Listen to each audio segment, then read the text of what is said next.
Edward dipped his quill, the ink pooling at the tip, ready to spill his deepest thoughts.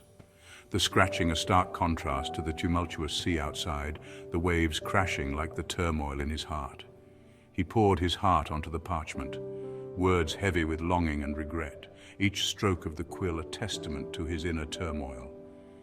He was writing to his sons, Connor and Haytham, separated by oceans and ideologies, each following a path that seemed to lead them further apart. Each letter was a plea for understanding, a desperate hope for unity, a father's wish to see his family whole again.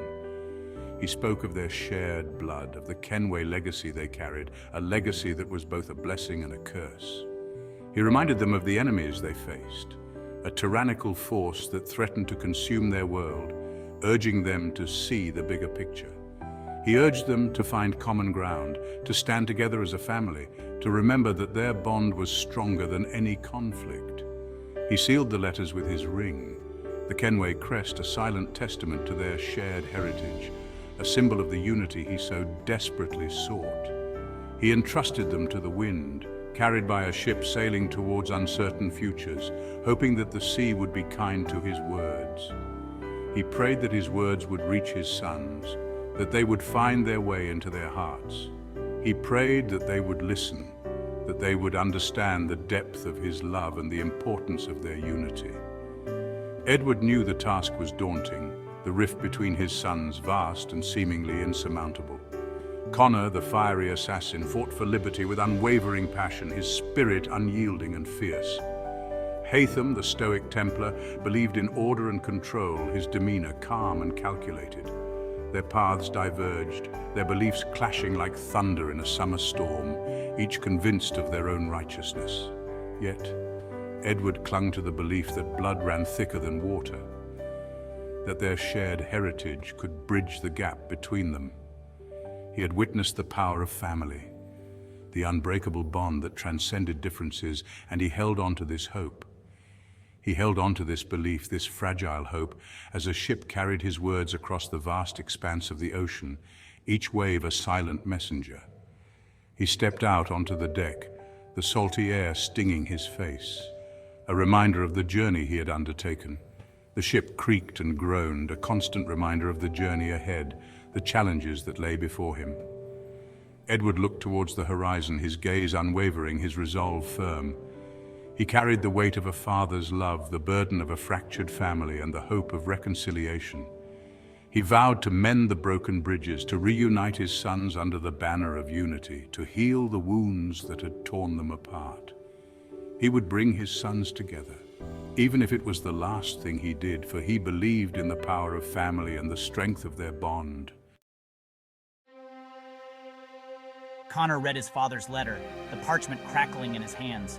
The weight of the words seemed to seep into his very bones, each sentence a reminder of the complex relationship they shared. His brow furrowed, a storm brewing in his eyes. The emotions were raw, unfiltered, and they painted a vivid picture of his inner conflict. The words resonated deep within him, stirring a maelstrom of emotions. Memories of past encounters, both bitter and sweet, flooded his mind, making it hard to focus on the present. He respected his father, admired his strength and determination. Despite their differences, there was a part of him that longed for his father's approval, a connection that seemed just out of reach. Yet the chasm between their beliefs seemed insurmountable. It was as if they were destined to be on opposite sides of a never-ending battle. He fought for freedom, for the rights of the oppressed. His cause was just, his intentions pure, but the path he walked was fraught with peril and sacrifice. The Templars, his father included, represented everything he stood against. Their vision of order and control clashed violently with his ideals of liberty and justice. He crumpled the letter, the parchment a reflection of his inner turmoil. The act was both a release and a symbol of his defiance. He longed for a world where his father's vision aligned with his own, a world where they could fight side by side rather than against each other. But the reality was far more complex. The lines between right and wrong were blurred, and the choices he faced were never black and white. He was an assassin, his loyalty pledged to the creed. The Brotherhood was his family, his guiding light in a world shrouded in darkness. He would fight for what he believed in, even if it meant standing against his own blood. The cause was greater than any one man, even his father. Haytham received his father's letter with a stoic expression. The words were familiar, echoing sentiments he had heard many times before. He read the words carefully, his gaze unwavering. Each line was a testament to his father's unwavering resolve and vision for the future. He understood his father's yearning for unity, his desire to mend the fractured family. But understanding did not equate to agreement.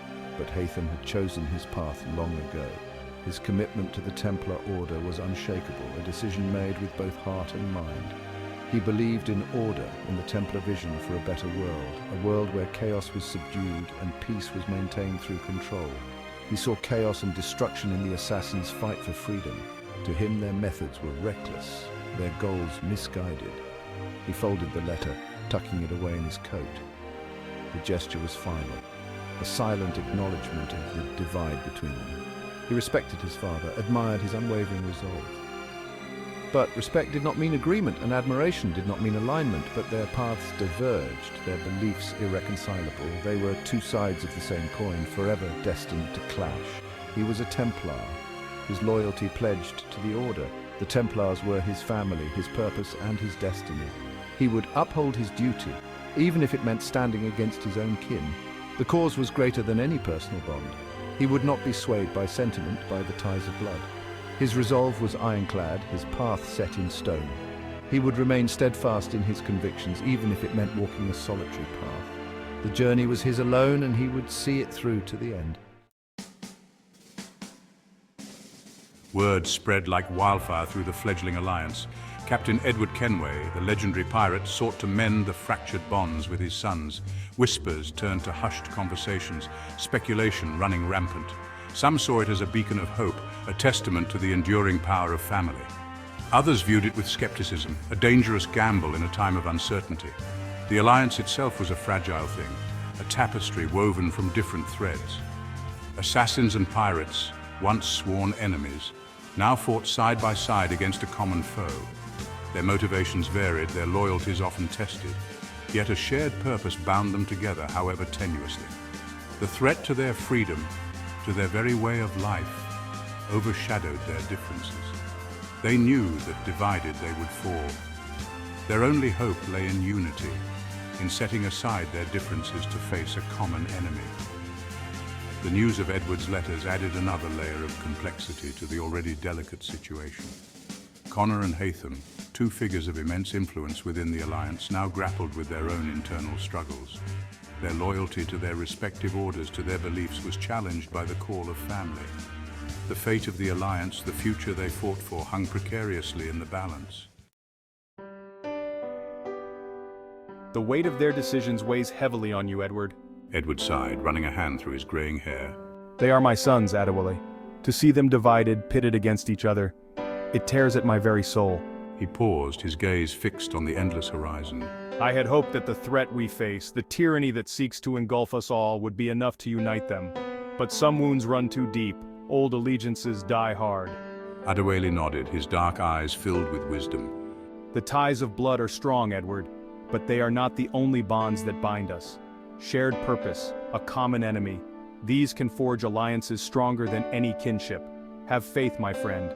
Time, and the trials ahead, will reveal the true measure of their hearts. Edward gave a grateful smile. You always know how to steady a wavering heart, old friend. Edward drew strength from Adewale's words, from the unwavering loyalty he saw in his first mate's eyes. He would need all the support he could get in the days to come. The fate of his family and the future of their fight depended on it. A shadow fell over the fledgling alliance, casting a pall of uncertainty and fear. Whispers of missing crew members vanishing without a trace spread like a virus, infecting the minds of all aboard. Fear and suspicion poisoned the air, threatening to unravel the fragile unity they had so painstakingly built. The once cohesive crew now eyed each other with distrust. Accusations flew thick and fast, dividing lines redrawn along old allegiances. The tension was palpable, and the atmosphere grew increasingly volatile. Pirates pointed fingers at the assassins, their secrecy and shadowy tactics breeding distrust. The pirates' rough-and-tumble nature clashed with the assassins' covert operations. The assassins, in turn, questioned the pirates' loyalty. their chaotic nature at odds with the disciplined order of the Creed. Each side saw the other as a potential threat. Connor, ever vigilant, sensed the growing unease. His instincts told him that something was amiss, and he couldn't shake the feeling of impending danger. He had thrown his lot in with the Alliance, believing that their combined strength was the only hope against the encroaching darkness. He knew that unity was their greatest weapon, but he was no stranger to betrayal. He had learned the hard way that trust was a fragile thing, easily broken and difficult to mend. He had seen firsthand how easily trust could be shattered, how quickly alliances could crumble under the weight of suspicion and fear. He vowed to uncover the truth, to root out the source of the disappearances and restore order.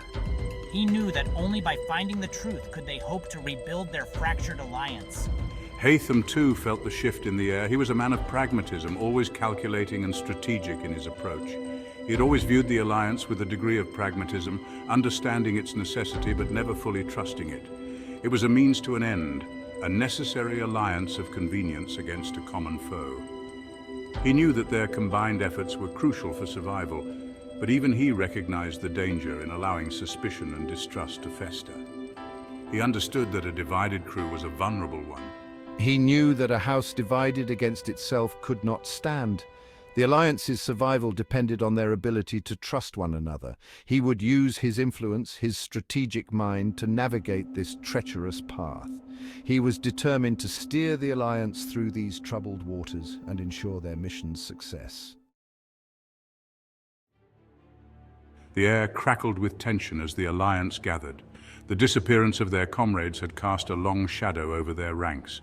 Yet, amidst the uncertainty, a steely resolve hardened their gazes. They were warriors, survivors, bound by a common purpose. They would not be cowed by fear. They would not be broken by suspicion. They would face the coming storm together, united against the forces that threatened to consume them. Edward addressed the assembled crowd, his voice booming across the clearing. We stand at the precipice, my friends. The enemy is at our doorstep, their grip tightening around our throats. They seek to divide us, to conquer us through fear and distrust, but we will not give them the satisfaction. His words ignited a fire in their hearts, a spark of defiance that burned bright against the encroaching darkness. They had come too far, sacrificed too much to be broken now. They would fight for their freedom, for their families, for the very soul of their world. They were the storm, and they would wash over their enemies like a tidal wave.